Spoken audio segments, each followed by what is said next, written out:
This is the document from 2015 that it was a statement arising from a WHO meeting after the Ebola crisis, and what it is, it's about developing global norms for sharing data and results during public health emergencies. Now, it's a very important document because what it does is it highlighted these key points. It said researchers should weigh public health consequences of withholding results. Every researcher has the fundamental moral obligation to share preliminary results. Open data sharing is needed using pre-publication platforms, i.e., we should use these preprint platforms as opposed to published journals because it takes so long. That sharing of population-based data should be strongly encouraged. Public disclosure of data should not be delayed. Now, this is interesting in the context of both the Together trial and also the Pfizer trials and all of that, where they're asking for 75 years to share their data. Researchers are responsible for data accuracy of preliminary results.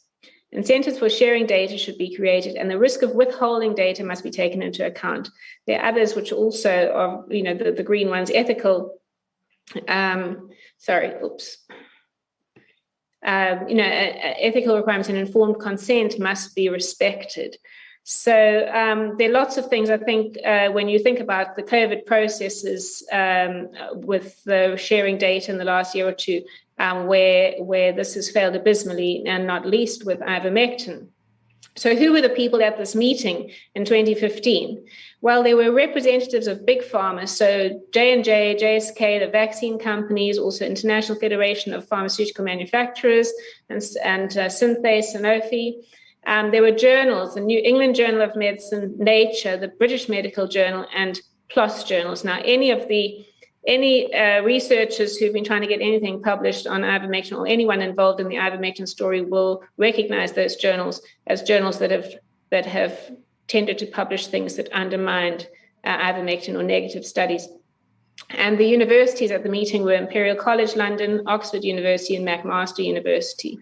Private foundations, the Wellcome Trust, Bill and Melinda Gates Foundation, there were public health agencies, and the US Department of Defense. So these were the people, these organizations were discussing what to do in the next pandemic and how results should be shared. And there was also a journal consensus statement which said journals should not hinder the sharing of data that could help mitigate the impact of such emergencies, and they should not penalize and indeed should encourage or mandate public sharing of relevant data. So we have seen with ivermectin journals absolutely hindering the sharing of data, absolutely hindering the publication, and in actual fact pulling down studies that have been published like we've never seen before. It's been absolutely unprecedented that papers have been withdrawn, retracted, criticized, and so on. And delayed and delayed publications. So what is the significance of this document from 2015? Well, it's facilitated the early dissemination of Big Pharma's results in the media, like the Together trial being published in the press, and many of the other new drug trials, the new drugs, molnupiravir, sotrivimab, all of those, they're published in the media first, and we hear that they prevent something by 48%, and then the next thing they're approved under emergency use authorization. It's also facilitated publication of Big Pharma's trials in favored journals. So these have generally been published really quickly, and often in those journals are mentioned. It's facilitated the emergency use authorization of remdesivir, molnupiravir, paxlovid, and the COVID-19 gene-based therapies without independent peer review and adequate safety data. But for ivermectin, the same journals have published only negative studies, and they've hindered the study publication, and they've discredited scientists reporting positive results.